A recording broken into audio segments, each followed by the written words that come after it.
Pernahkah kalian membayangkan, seorang gadis penjual bunga berhijab yang hidup serba kekurangan tiba-tiba menjadi pengantin seorang pewaris perusahaan terbesar di Indonesia? Semua bermula dari sebuah kesalahan saat berteduh dari hujan, yang membawanya ke dalam pernikahan penuh rahasia, fitnah, dan pengorbanan. Mampukah ketulusan mengalahkan kebohongan, dendam, dan perbedaan status? Saksikan kisah mengharukan ini hingga akhir, karena akhir ceritanya akan membuat hati kalian tersentuh. Assalamualaikum warahmatullahi wabarakatuh. Selamat datang di channel ini. Sebelum kita mulai, jangan lupa tekan tombol subscribe, aktifkan lonceng notifikasi, dan berikan like pada video ini agar channel ini semakin berkembang dan dapat terus menghadirkan kisah-kisah inspiratif untuk Anda semua. Bagi sahabat yang sudah berkenan subscribe, saya doakan semoga Allah senantiasa melimpahkan kesehatan, keberkahan rezeki, memudahkan setiap urusan, mengangkat segala kesulitan, serta menghadirkan kebahagiaan dan ketenangan dalam hidup Anda dan keluarga. Amin ya Rabbal Alamin. Sekarang, mari kita simak sebuah kisah yang penuh haru, pengorbanan, dan pelajaran hidup. Sebuah kisah yang mengajarkan bahwa kemuliaan seseorang tidak pernah ditentukan oleh harta atau kedudukan, melainkan oleh keikhlasan hati dan ketakwaan kepada Allah. Selamat menyaksikan. Semoga kisah ini dapat menginspirasi dan memberikan hikmah bagi kita semua. Hujan turun begitu deras sejak sore.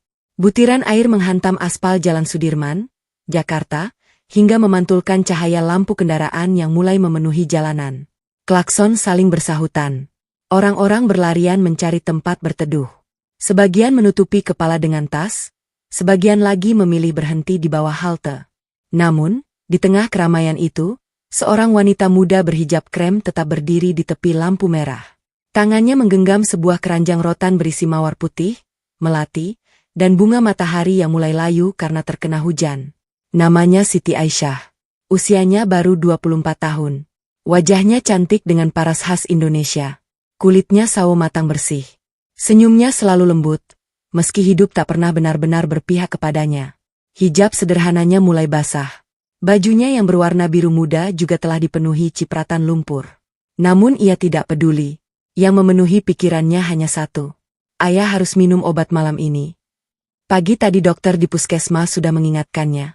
Kalau obatnya tidak ditebus hari ini, kondisi paru-paru ayahmu bisa semakin memburuk. Kalimat itu terus terngiang di telinganya. Siti Aisyah menatap satu persatu mobil yang berhenti saat lampu merah menyala. Dengan senyum yang tetap dipaksakan, ia menghampiri kaca mobil. Bunga segarnya. Sebagian hanya menggeleng. Sebagian bahkan menutup kaca tanpa memandang wajahnya. Ada pula yang pura-pura sibuk memainkan telepon genggam. Tidak ada satupun yang membeli. Perut Siti Aisyah mulai terasa perih. Sejak pagi ia belum sempat makan. Uang terakhir yang dimilikinya digunakan membeli bunga di pasar subuh agar bisa dijual kembali. Kalau hari ini dagangannya tidak laku, bukan hanya ayahnya yang tidak bisa membeli obat. Ia sendiri mungkin tidak makan sampai besok. Lampu kembali berubah hijau. Mobil-mobil melaju meninggalkannya. Siti Aisyah menghela napas panjang. Ya Allah, tolong mudahkan rezeki hari ini. Ia kembali melangkah. Di sebuah rumah kecil di pinggiran Jakarta. Pak Rahmat berbaring lemah di atas ranjang kayu yang sudah mulai lapuk. Batuknya tak kunjung berhenti. Setiap kali batuk, dadanya terasa seperti diremas. Foto almarhum istrinya tergantung di dinding ruang tamu. Sudah hampir 10 tahun wanita itu meninggal karena sakit. Sejak saat itu, Siti Aisyah menjadi satu-satunya penyemangat hidup Pak Rahmat. Pria tua itu menoleh ke arah pintu. Belum ada tanda-tanda putrinya pulang. Ia tersenyum lirih. Semoga daganganmu laris, nak. Air matanya hampir jatuh. Ia merasa dirinya hanyalah beban. Kalau saja tubuhnya masih kuat bekerja, mungkin putrinya tidak perlu berjualan bunga di jalanan.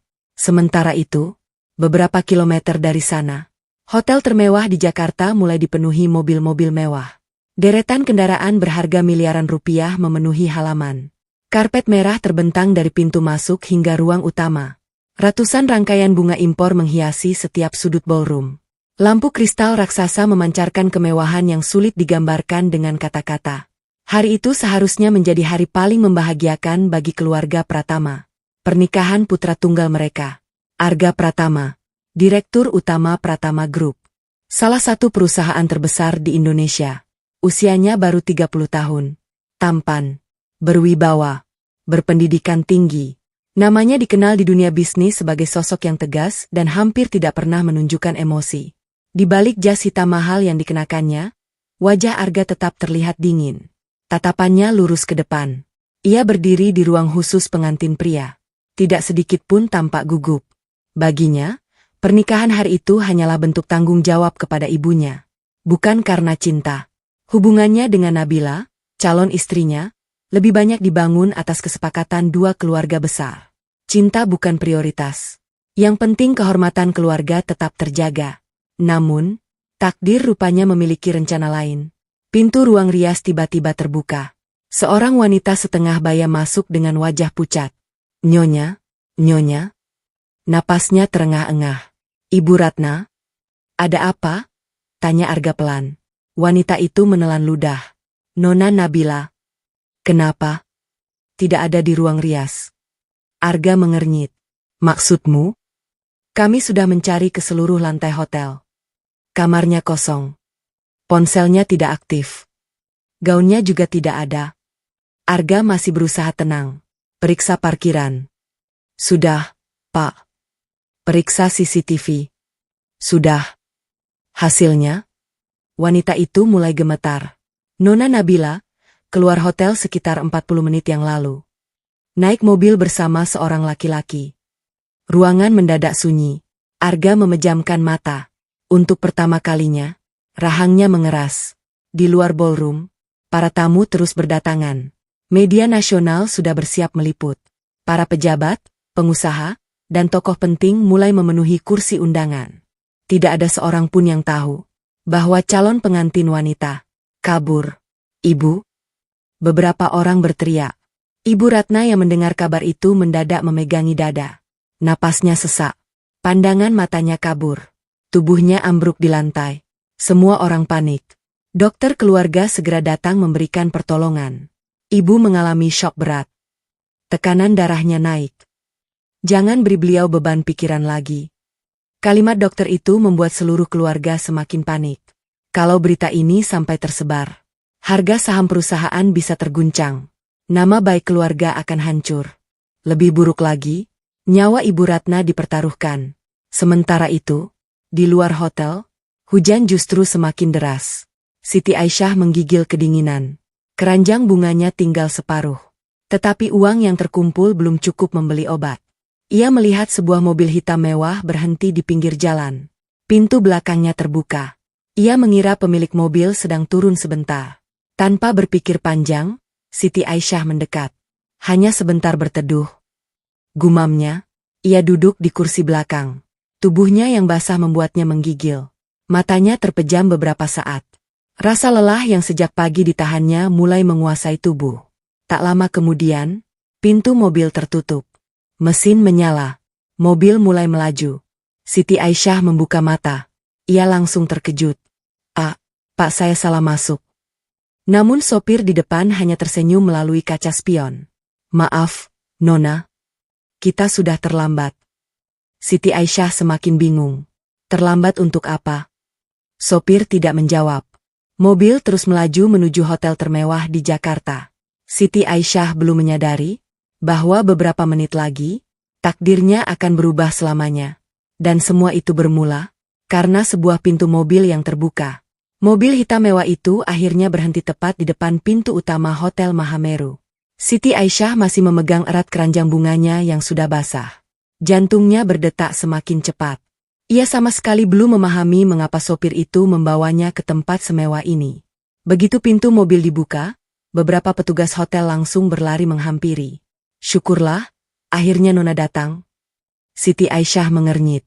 Maaf, Bapak salah orang. Namun tidak seorang pun mendengarkan ucapannya. Mereka justru memayunginya agar tidak kehujanan, lalu mengantarnya masuk melewati pintu utama hotel. Siti Aisyah semakin gugup. Lantai marmer yang mengilap. Lampu kristal raksasa. Harum bunga impor memenuhi ruangan. Semua terlihat begitu asing baginya. Bahkan harga satu vas bunga di sudut ruangan mungkin lebih mahal daripada seluruh isi rumahnya. Pak, saya bukan tamu di sini. Tolong dengarkan saya. Salah seorang wanita berpakaian rapi menoleh. Nanti saja penjelasannya, Nona. Kita sudah sangat terlambat. Siti Aisyah mencoba menghentikan langkah. Tapi, belum sempat menyelesaikan kalimatnya, seorang pria parubaya datang tergesa-gesa. Wajahnya tampak penuh kecemasan. Ia adalah Pak Surya, sekretaris pribadi keluarga Pratama. Begitu melihat wajah Siti Aisyah, ia langsung terdiam. Beberapa detik kemudian ia menarik napas panjang. Subhanallah, bisiknya lirih. Wajah gadis itu, sepintas sangat mirip dengan Nabila. Tidak benar-benar sama. Namun, dari kejauhan, dengan riasan pengantin, orang lain hampir tidak akan menyadarinya. Pak Surya segera meminta semua orang keluar dari ruangan. Kini hanya tersisa dirinya, Siti Aisyah, dan Arga Pratama. Siti Aisyah berdiri dengan gugup. Pakaiannya masih basah. Hijab krem yang dikenakannya mulai meneteskan air. Di hadapannya berdiri seorang pria tinggi dengan jas hitam yang sangat rapi. Tatapan matanya tajam, namun tidak menunjukkan kesombongan. Pria itu justru terlihat sangat lelah. Siapa nama Anda? Tanyanya tenang. Saya, Siti Aisyah. Usia? 24 tahun. Pekerjaan? Saya penjual bunga. Arga mengangguk pelan. Lalu, mengapa Anda berada di mobil keluarga saya? Siti Aisyah menundukkan kepala. Saya hanya ingin berteduh. Saya benar-benar tidak tahu mobil itu milik siapa. Kalau saya bersalah, saya minta maaf. Arga menatap gadis sederhana di depannya. Tidak ada riasan, tidak ada perhiasan, tidak ada kemewahan. Hanya seorang wanita muda berhijab yang tampak kelelahan setelah berjuang di tengah hujan. Beberapa saat ruangan kembali sunyi. Lalu Pak Surya mendekat. Pak Arga, kita tidak punya banyak waktu. Ibu Ratna semakin kritis. Dokter bilang beliau terus memanggil calon menantunya. Arga memejamkan mata. Dadanya terasa sesak. Ia mencintai ibunya lebih dari apapun. Sejak ayahnya meninggal beberapa tahun lalu, hanya Ibu Ratna yang menjadi keluarganya. Ia tidak sanggup kehilangan wanita yang telah membesarkannya seorang diri. Perlahan Arga membuka mata. Tatapannya kembali tertuju kepada Siti Aisyah. Saya ingin meminta bantuan. Siti Aisyah mengangkat wajahnya. Bantuan? Iya. Arga menarik napas panjang. Permintaan ini mungkin terdengar sangat gila. Tapi hanya Anda yang bisa menyelamatkan keluarga saya. Siti Aisyah semakin bingung. Saya? Arga mengangguk. Calon istri saya melarikan diri. Kalimat itu membuat Siti Aisyah terkejut. Apa? Akad nikah akan dimulai kurang dari 30 menit lagi. Kalau pernikahan ini batal, ibu saya mungkin tidak akan sanggup menanggungnya. Ruangan kembali hening. Siti Aisyah masih berusaha memahami semua yang didengarnya. Ia bahkan mengira dirinya sedang bermimpi. Lalu, Arga mengucapkan kalimat yang membuat tubuhnya membeku. Saya ingin Anda menggantikan calon pengantin saya. Siti Aisyah spontan mundur 2 langkah. Astagfirullah. Tidak mungkin. Itu tidak boleh. Saya bukan siapa-siapa. Saya bahkan tidak mengenal Bapak. Arga tetap tenang. Saya tahu. Saya juga baru mengenal Anda beberapa menit. Tetapi keadaan memaksa. Siti Aisyah menggeleng kuat-kuat. Maaf. Saya tidak bisa. Ini pernikahan. Bukan sandiwara. Air mata mulai menggenang di pelupuk matanya.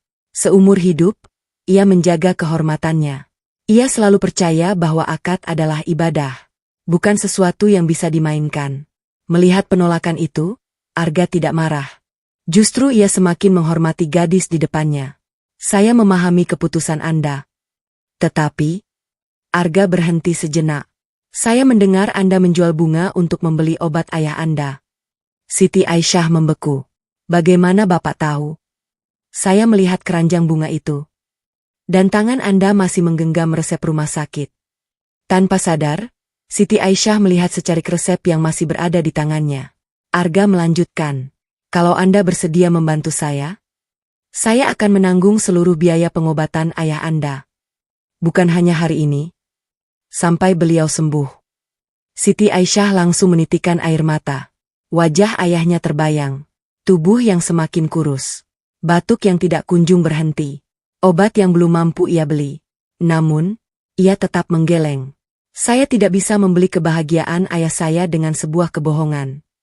Kalimat itu membuat Pak Surya menundukkan kepala. Belum pernah ia melihat wanita setulus ini. Tiba-tiba pintu terbuka. Dokter keluarga masuk tergesa-gesa. Pak Arga? Ibu Ratna kembali tidak sadarkan diri. Beliau terus memanggil nama calon menantunya. Kalau kondisi emosinya tidak segera tenang, serangan jantung kedua bisa terjadi. Arga memejamkan mata. Untuk pertama kalinya sejak dewasa, air mata jatuh dari pelupuk matanya. Ia berlutut di hadapan Siti Aisyah. Pak Surya langsung terkejut. Pak. Namun Arga mengangkat tangannya. Ia menatap Siti Aisyah dengan mata yang mulai memerah. Saya mohon. Sekali ini saja. Tolong selamatkan ibu saya. Saya rela melakukan apa saja sebagai balasannya. Melihat seorang pria yang begitu terpandang rela merendahkan dirinya demi ibunya, hati Siti Aisyah bergetar. Ia teringat kepada ayahnya. Kalau suatu hari nanti ayahnya berada dalam keadaan seperti itu, bukankah ia juga akan melakukan apa saja? Air mata terus mengalir di pipinya. Dalam hati ia berdoa, Ya Allah, jika ini jalan yang Engkau pilihkan, jangan biarkan hamba melakukan sesuatu yang membuat murka MU.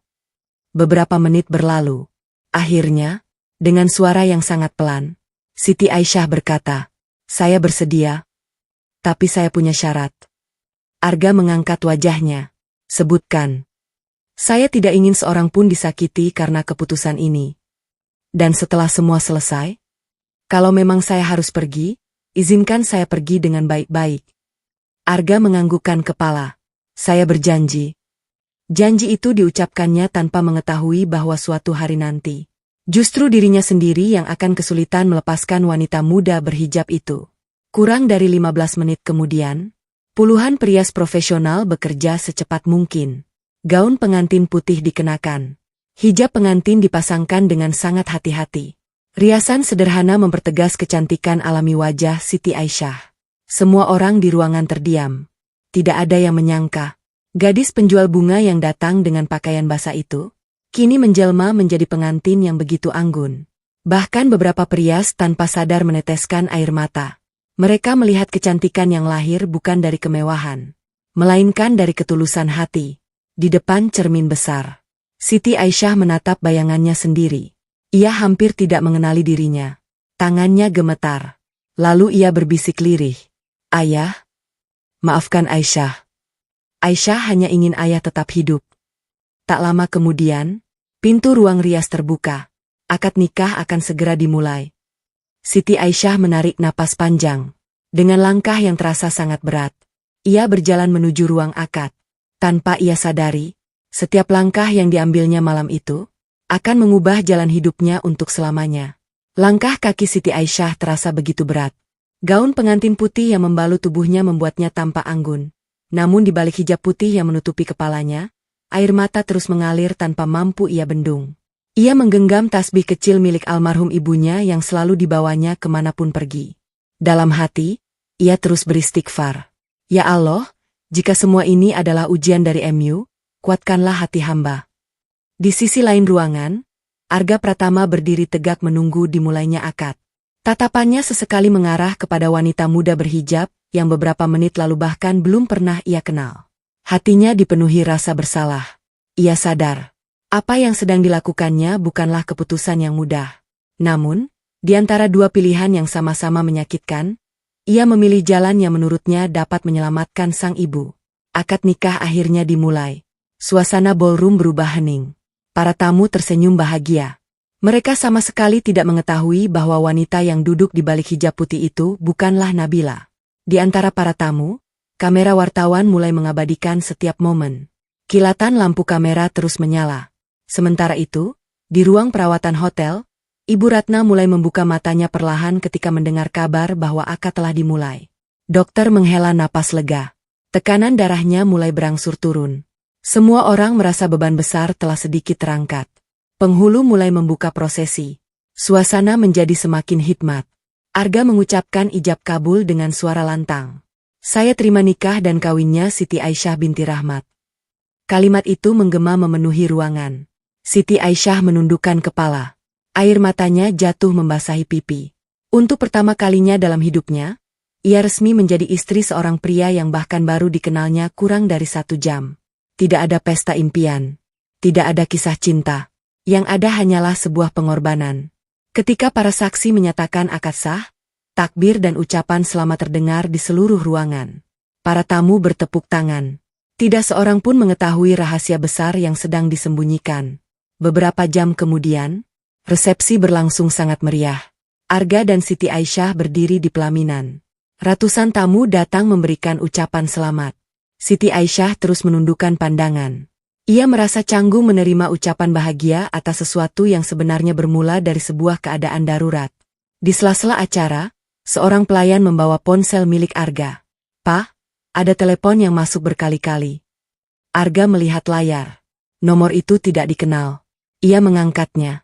Belum sempat berbicara, terdengar suara wanita yang sangat dikenalnya. "Selamat ya, Arga." Wajah Arga langsung berubah. "Nabila?" Wanita itu tertawa kecil. "Ternyata kamu benar-benar menikah. Aku lihat semua beritanya." Arga mengepalkan tangan. "Di mana kamu?" "Itu tidak penting. Yang penting, aku akan kembali." Sambungan telepon langsung terputus. Arga memandang kosong ke arah panggung. Entah mengapa, kata-kata itu membuat hatinya tidak tenang. Malam mulai larut. Seluruh tamu perlahan meninggalkan hotel. Arga mengantar Siti Aisyah menuju rumah keluarga Pratama.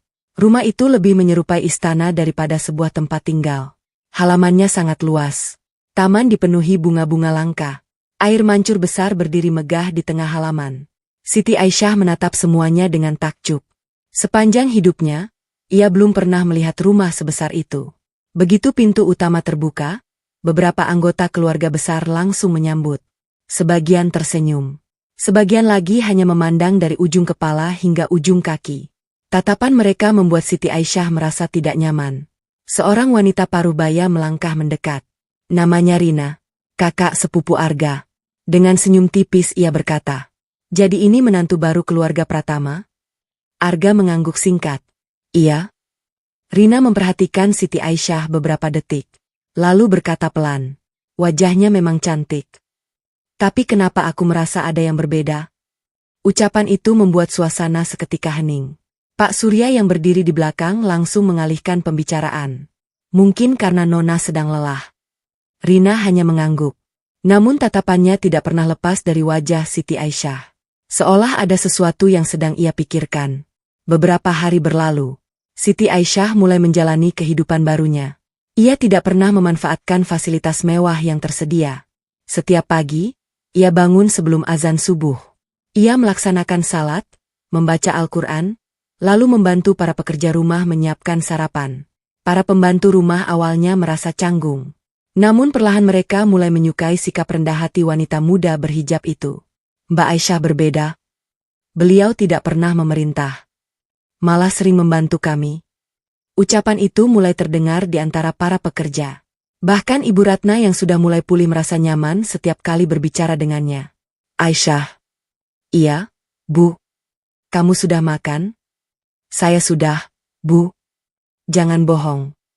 Ibu tahu kamu lebih sering mendahulukan orang lain." Siti Aisyah hanya tersenyum. "Terima kasih, Bu." Hati Ibu Ratna terasa hangat. Entah mengapa, wanita sederhana itu menghadirkan ketenangan yang belum pernah ia rasakan sebelumnya. Di sisi lain, Arga masih menjaga jarak. Ia memenuhi semua janjinya.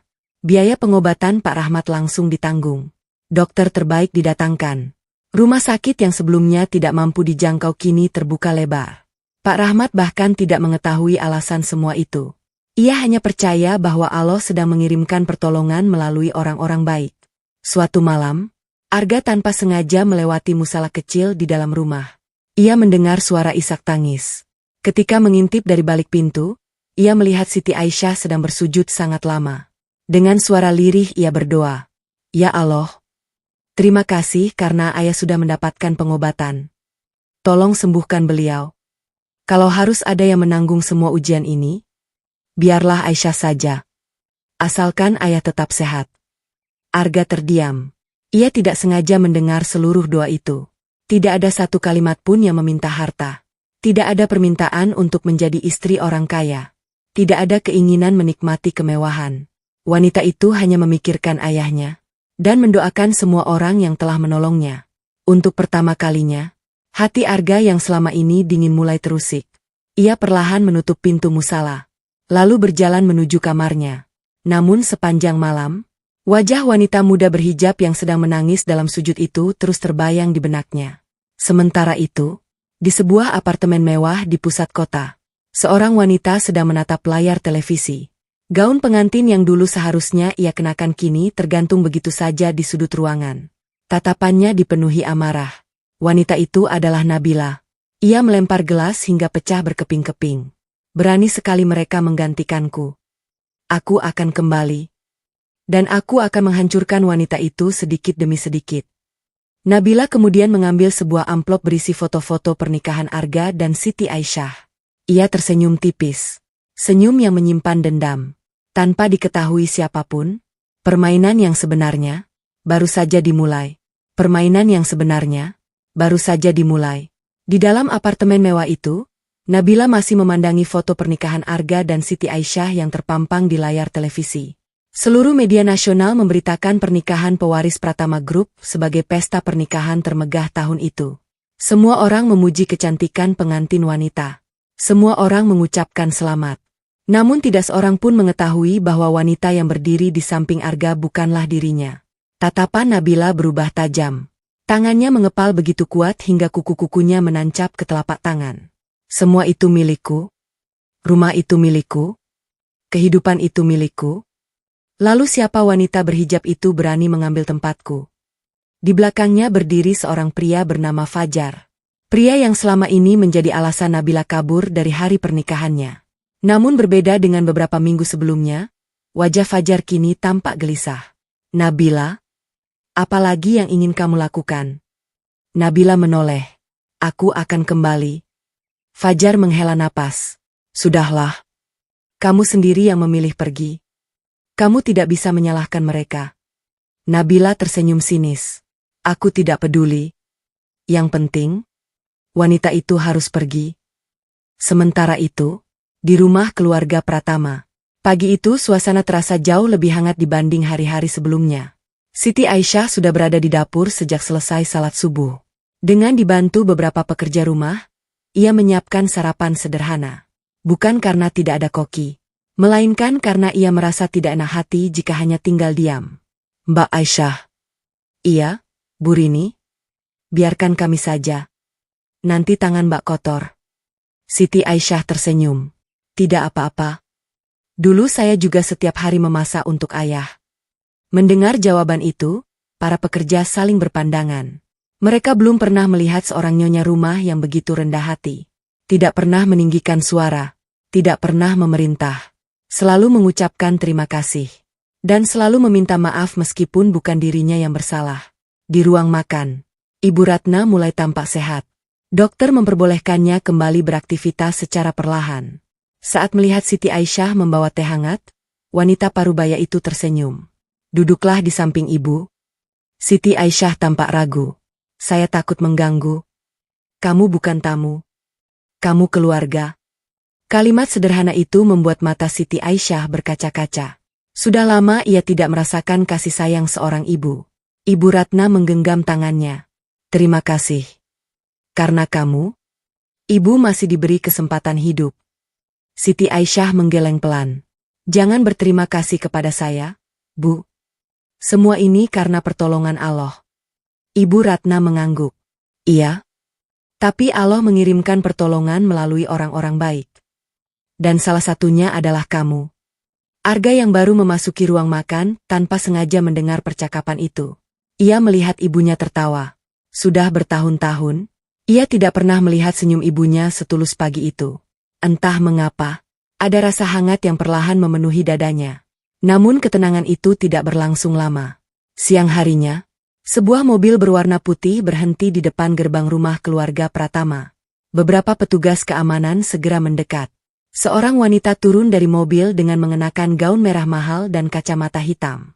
Langkahnya penuh percaya diri. Petugas keamanan langsung saling berpandangan. Nona Nabila. Wanita itu tersenyum tipis. Benar. Aku ingin bertemu Arga. Tak lama kemudian, seluruh rumah mendadak gempar. Pak Surya berlari menuju ruang kerja Arga. Pak. Nabila datang. Arga langsung berdiri. Apa? Iya. Beliau ada di ruang tamu. Wajah Arga berubah serius. Ia segera berjalan menuju ruang tamu. Sementara itu, Siti Aisyah yang sedang menyiram bunga di taman sama sekali tidak mengetahui siapa tamu yang baru datang. Begitu memasuki ruang tamu, tatapan Arga langsung bertemu dengan Nabila. Wanita itu tersenyum seolah tidak pernah terjadi apa-apa. Halo, Arga. Arga menatapnya datar. Apa tujuanmu datang? Nabila tertawa kecil. Masa mantan calon istrimu tidak boleh berkunjung? Kita belum pernah resmi berpisah. Arga mengepalkan tangan. Kamu meninggalkan akad. Itu pilihanmu. Nabila melangkah mendekat. Aku menyesal. Aku ingin kembali. Kalimat itu membuat seluruh ruangan membeku. Namun Arga hanya menjawab singkat. Kamu terlambat. Saat itulah, Siti Aisyah masuk ke ruang tamu sambil membawa nampan berisi teh. Begitu melihat wanita berhijab itu, senyum Nabila langsung menghilang. Tatapannya berubah penuh kebencian. Kamu? Siti Aisyah berhenti melangkah. Ia sama sekali tidak mengenal wanita di hadapannya. Dengan sopan ia menundukkan kepala. Assalamualaikum. Nabila justru tertawa sinis. Jadi ini wanita yang menggantikanku. Tidak buruk. Tapi tetap saja. Hanya penjual bunga. Ucapan itu menusuk hati Siti Aisyah. Namun ia memilih diam. Ia meletakkan teh di atas meja. Silakan diminum. Nabila menepis cangkir itu. Brak. Cangkir porselen jatuh dan pecah di lantai. Teh panas memercik hingga mengenai tangan Siti Aisyah. Beberapa pecahan kaca bahkan melukai telapak kakinya. Namun wanita muda berhijab itu tidak berteriak. Ia hanya menundukkan kepala. Maaf. Kalimat itu justru membuat Nabila semakin marah. Kenapa kamu minta maaf? Kamu ingin terlihat baik di depan semua orang. Arga langsung berdiri. Cukup. Suaranya terdengar lebih keras daripada biasanya. Aisyah tidak melakukan kesalahan. Nabila memandang Arga dengan tidak percaya. Kamu membelanya? Tentu. Dia istriku. Kalimat itu membuat wajah Nabila memucat. Ia tidak pernah menyangka Arga akan mengucapkannya tanpa ragu. Malam harinya, Nabila duduk di dalam mobil. Wajahnya masih dipenuhi kemarahan. Aku tidak akan membiarkan wanita itu hidup tenang. Ia mengambil ponselnya. Lalu menghubungi seseorang. Pak Herman. Saya punya pekerjaan untuk Anda. Di seberang telepon terdengar suara pria parubaya. Apa yang harus saya lakukan? Cari semua masa lalu wanita bernama Siti Aisyah. Aku ingin tahu siapa dia. Di mana dia tinggal. Siapa keluarganya. Kalau perlu, buat semua orang membencinya. Pria itu tertawa pelan. Anggap saja sudah selesai. Telepon ditutup. Nabila tersenyum puas. Ia yakin. Tidak ada orang miskin yang hidupnya benar-benar bersih. Cepat atau lambat, ia akan menemukan sesuatu yang bisa menghancurkan Siti Aisyah. 3 hari kemudian, media sosial mulai dihebohkan oleh sebuah berita anonim. Istri pewaris Pratama Group diduga hanya penjual bunga jalanan. Berita itu menyebar sangat cepat. Disertai foto-foto lama Siti Aisyah saat berjualan di lampu merah. Netizen mulai berdebat. Benarkah? Bagaimana mungkin keluarga sebesar Pratama menerima penjual bunga? Jangan-jangan dia hanya mengincar harta. Kasihan Pak Arga.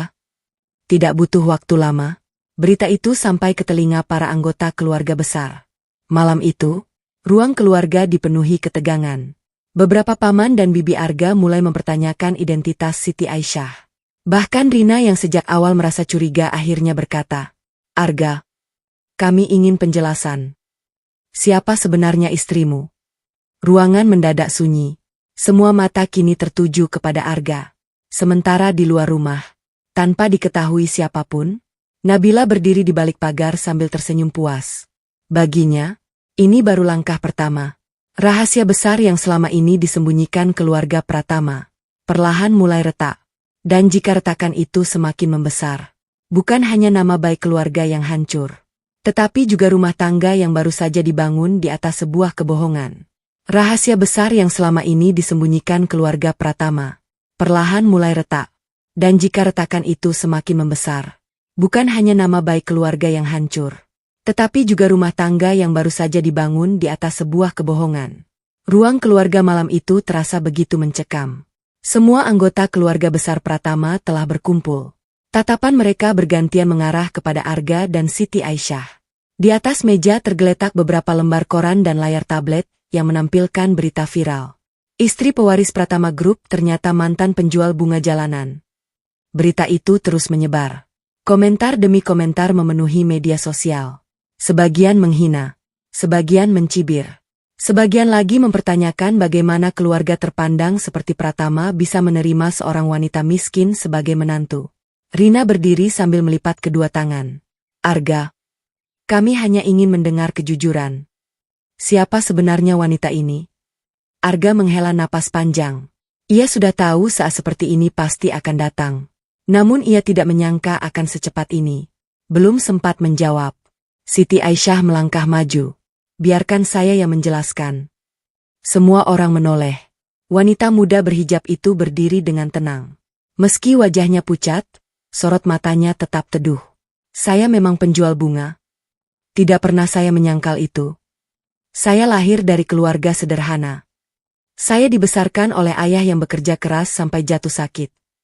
Saya tidak memiliki harta. Saya juga tidak memiliki kedudukan. Tetapi saya tidak pernah malu dengan pekerjaan saya. Ruangan menjadi sunyi. Siti Aisyah melanjutkan dengan suara lembut. Saya tidak pernah datang ke keluarga ini untuk meminta kekayaan. Bahkan saya tidak pernah bermimpi tinggal di rumah sebesar ini. Saya berada di sini karena sebuah keadaan yang tidak pernah saya rencanakan. Air mata mulai mengalir di pipinya. Saya minta maaf. Kalau keberadaan saya membuat keluarga ini dipermalukan. Kalimat itu menusuk hati Ibu Ratna. Wanita parubaya itu segera berdiri. Cukup. Suara Ibu Ratna terdengar tegas. Aisyah tidak perlu meminta maaf. Ibu yang memintanya datang. Ibu yang menerima dia sebagai menantu. Kalau ada yang ingin menyalahkan, salahkan ibu. Semua orang terdiam. Belum pernah mereka melihat Ibu Ratna membela seseorang sedemikian besar. Namun badai belum berakhir. Keesokan paginya, Nabila mengadakan konferensi pers. Dengan wajah penuh air mata, ia berpura-pura menjadi korban. Aku dipaksa meninggalkan pernikahan. Aku difitnah. Aku direbut haknya. Ucapan-ucapan itu langsung menjadi berita utama. Media mulai memburu keluarga Pratama. Saham perusahaan bahkan mulai mengalami penurunan. Para investor mulai bertanya-tanya. Arga memijat pelipisnya. Masalah yang awalnya hanya diketahui segelintir orang kini berubah menjadi konsumsi publik. Pak Surya masuk ke ruang kerja. Pak, kita harus segera mengambil keputusan. Arga mengangguk pelan. Aku tahu. Lalu bagaimana dengan Aisyah? Pak Surya terdiam. Ia tahu. Apapun keputusan Arga, pasti akan menyakiti salah satu pihak. Sementara itu, di rumah sakit, Pak Rahmat mulai menunjukkan perkembangan yang sangat baik. Dokter tersenyum. Alhamdulillah. Pengobatan berjalan sangat baik. Kalau kondisinya terus seperti ini, beliau bisa segera pulang. Mendengar kabar itu, Siti Aisyah menangis haru. Ia bersujud syukur di musyalah rumah sakit. Ya Allah, terima kasih. Terima kasih karena engkau masih memberi kesempatan kepada ayah. Saat keluar dari musyalah, ia melihat Arga berdiri tidak jauh darinya. Pria itu ternyata memperhatikannya sejak tadi. Ayahmu akan sembuh. Siti Aisyah mengangguk sambil tersenyum. Semua karena pertolongan Allah. Arga ikut tersenyum. Dan karena perjuanganmu. Untuk beberapa saat, tidak ada lagi pembicaraan. Mereka hanya duduk berdampingan di taman rumah sakit. Keheningan itu justru terasa begitu nyaman. Untuk pertama kalinya sejak menikah, Arga merasa ingin lebih lama berada di dekat wanita sederhana itu. Beberapa hari kemudian, Pak Surya datang membawa sebuah map tebal. Pak Arga, hasil penyelidikan sudah selesai. Arga membuka map itu. Matanya membelalak. Tidak mungkin. Seluruh isi map berisi laporan mengenai kehidupan Siti Aisyah. Sejak kecil, saat sekolah, hingga menjadi penjual bunga. Tidak ada satupun catatan buruk. Sebaliknya, isinya dipenuhi kesaksian orang-orang yang pernah mengenalnya. Sering membantu tetangga. rutin mengajar mengaji anak-anak tanpa dibayar, menyisihkan hasil jual bunga untuk membeli makanan anak yatim, membantu biaya sekolah anak pemulung. Bahkan, Pak Surya membuka lembar terakhir. Selama menjadi istri Bapak, Ibu Aisyah diam-diam menggunakan uang bulanan yang Bapak berikan untuk membayar pengobatan warga miskin. Arga mengangkat kepala. Apa? Iya. Beliau tidak pernah membeli perhiasan. Tidak pernah membeli tas mahal. Tidak pernah memakai uang itu untuk dirinya. Semuanya disumbangkan. Arga membaca satu demi satu bukti transfer. Air matanya mulai menggenang. Selama ini, ia mengira Siti Aisyah menikmati kemewahan. Ternyata, wanita itu tetap hidup sesederhana dahulu. Di sisi lain, Pak Herman akhirnya menemui Nabila. Ada masalah. Nabila mengernyit. Masalah apa? Kita tidak menemukan satupun keburukan Siti Aisyah. Malah, semakin dicari, semakin banyak orang memujinya. Nabila langsung berdiri. Itu tidak mungkin. Pak Herman mengangguk. Saya juga heran. Semua tetangganya mengatakan dia wanita yang sangat baik. Guru mengajinya juga memberikan kesaksian yang sama. Dia bahkan sering membantu orang tanpa diketahui siapapun. Wajah Nabila memerah. Amarah memenuhi dadanya. Tidak. Pasti ada sesuatu. Pasti. Namun, untuk pertama kalinya, ia mulai merasa kalah. Malam itu, Arga berdiri di depan kamar Siti Aisyah. Sudah hampir 10 menit ia memegang map itu. Namun ia belum juga mengetuk pintu. Akhirnya, ia memberanikan diri. Tok, tok, tok. Pintu terbuka perlahan. Siti Aisyah tersenyum. Silakan masuk. Arga masuk sambil membawa map. Aisyah, ada yang ingin aku tanyakan. Iya? Kenapa kamu tidak pernah bercerita? Bercerita apa? Tentang semua bantuan yang kamu berikan kepada orang lain. Siti Aisyah tampak bingung. Itu bukan sesuatu yang perlu diceritakan. Arga menatapnya dalam. Kenapa? Siti Aisyah tersenyum kecil. Lagi pula, kalau semua kebaikan harus diceritakan, untuk apa dilakukan? Saya hanya berharap. Semoga Allah menerima semuanya. Kalimat sederhana itu membuat hati Arga seakan diremas. Pria yang selama ini hidup di tengah kemewahan, baru menyadari bahwa wanita yang ada di hadapannya memiliki kekayaan yang tidak dimiliki siapapun, yaitu hati yang tulus. Malam itu, untuk pertama kalinya, Arga sadar. Ia tidak lagi memandang Siti Aisyah sebagai wanita pengganti. Ia mulai mencintainya. Namun, saat perasaannya mulai tumbuh, Siti Aisyah justru menyerahkan sebuah amplop putih kepadanya. Apa ini? Arga membukanya perlahan. Di halaman pertama tertulis jelas. Surat permohonan perceraian. Arga langsung membeku. Tangannya gemetar. Sementara Siti Aisyah berkata dengan suara yang sangat tenang. Kontrak kita hampir selesai. Saya tidak ingin menjadi beban bagi Bapak lebih lama lagi. Kalimat itu terasa seperti petir yang menyambar dada Arga. Ia akhirnya menyadari satu hal yang paling menakutkan. Bukan kehilangan perusahaan. Bukan kehilangan harta. Melainkan, kehilangan wanita yang diam-diam telah mengisi seluruh ruang di dalam hatinya. Kehilangan wanita yang diam-diam telah mengisi seluruh ruang di dalam hatinya. Kalimat itu terus berputar di benak Arga. Tangannya masih menggenggam surat permohonan perceraian yang diberikan Siti Aisyah. Ruangan terasa begitu sunyi. Suara detak jam di dinding terdengar semakin jelas. Sementara Siti Aisyah tetap berdiri dengan kepala tertunduk. Tidak ada sedikit pun kebencian di wajahnya. Tidak ada air mata yang dipaksakan. Yang ada hanyalah ketulusan seorang wanita yang merasa sudah saatnya menepati janji. Arga perlahan menurunkan surat itu. Aisyah? Suaranya bergetar. Apakah selama ini kamu benar-benar tidak pernah menganggap pernikahan kita berarti? Siti Aisyah tersenyum tipis. Sangat berarti. Justru karena berarti, saya tidak ingin menjadi penyebab Bapak kehilangan semuanya. Arga menggeleng. Kehilangan apa? Kehormatan keluarga. Nama baik perusahaan. Masa depan Bapak. Semuanya. Siti Aisyah menarik napas panjang. Sejak awal saya hanyalah pengganti. Dan pengganti harus tahu kapan waktunya pergi. Kalimat itu membuat dada Arga terasa sesak. Ia baru menyadari, selama ini Siti Aisyah tidak pernah benar-benar merasa menjadi istri. Wanita itu hanya berusaha menjalankan amanah yang pernah ia janjikan.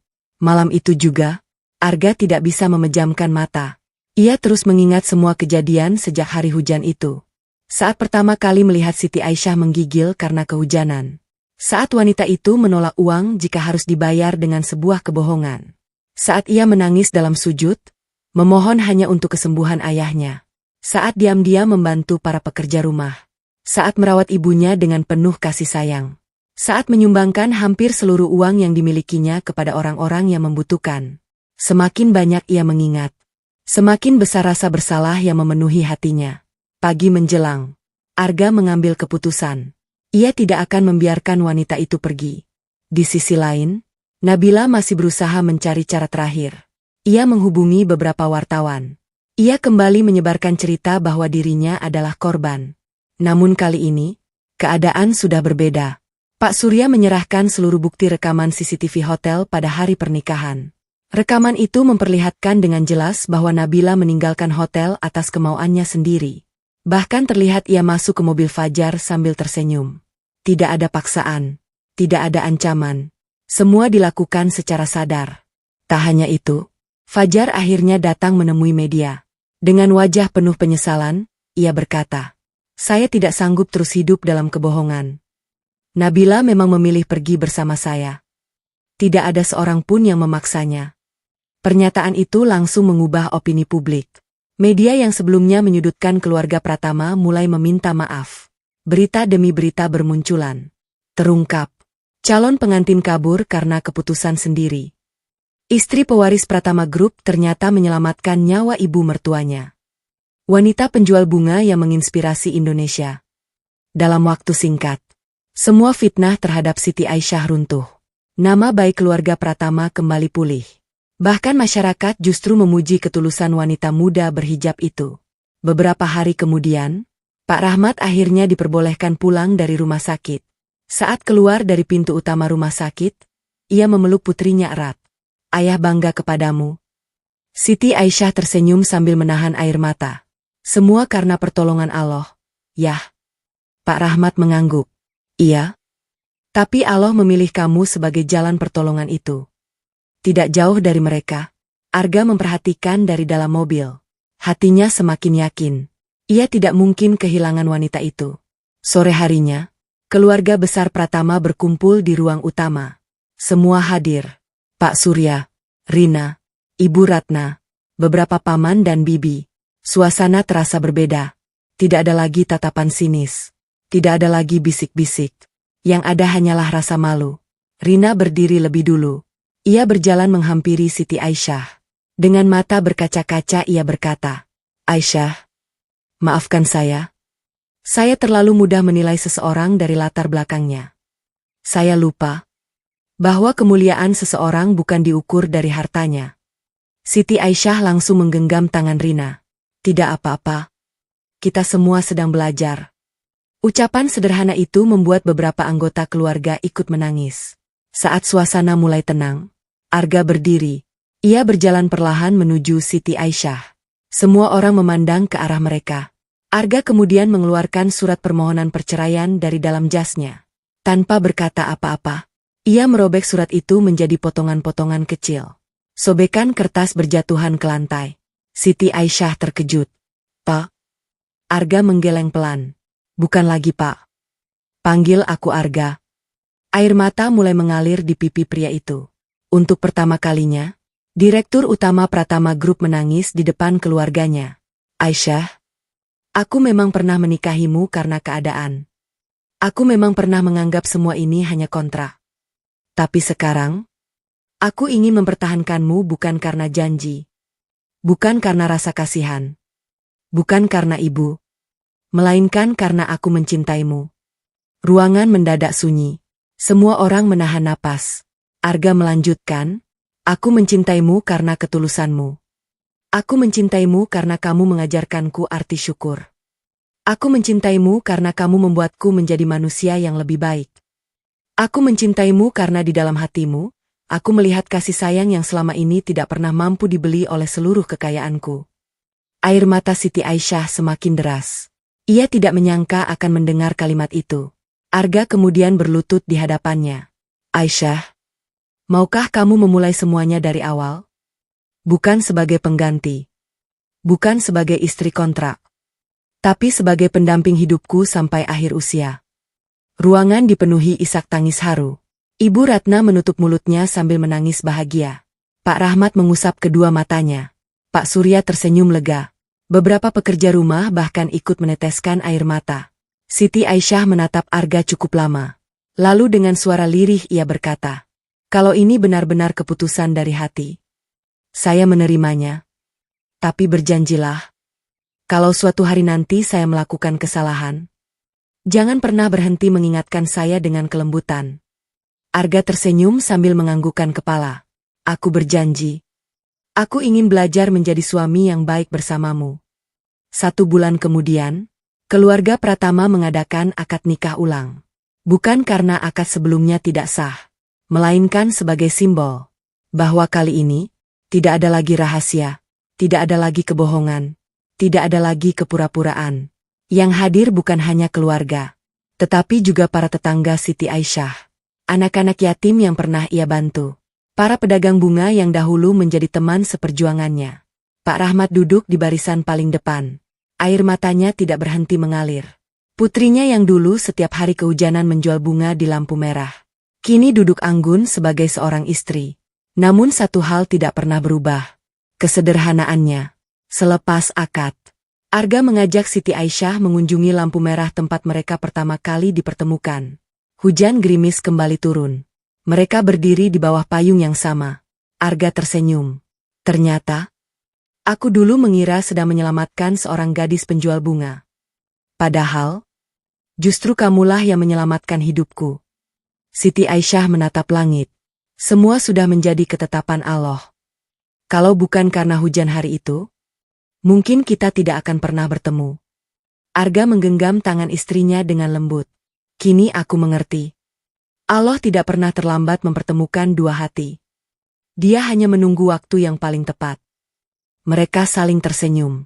Di belakang mereka, lampu merah kembali berganti hijau. Lalu lintas kembali berjalan. Seolah mengingatkan bahwa kehidupan akan terus bergerak. Dan terkadang, takdir terbesar dalam hidup seseorang berawal dari sebuah langkah kecil yang sama sekali tidak direncanakan.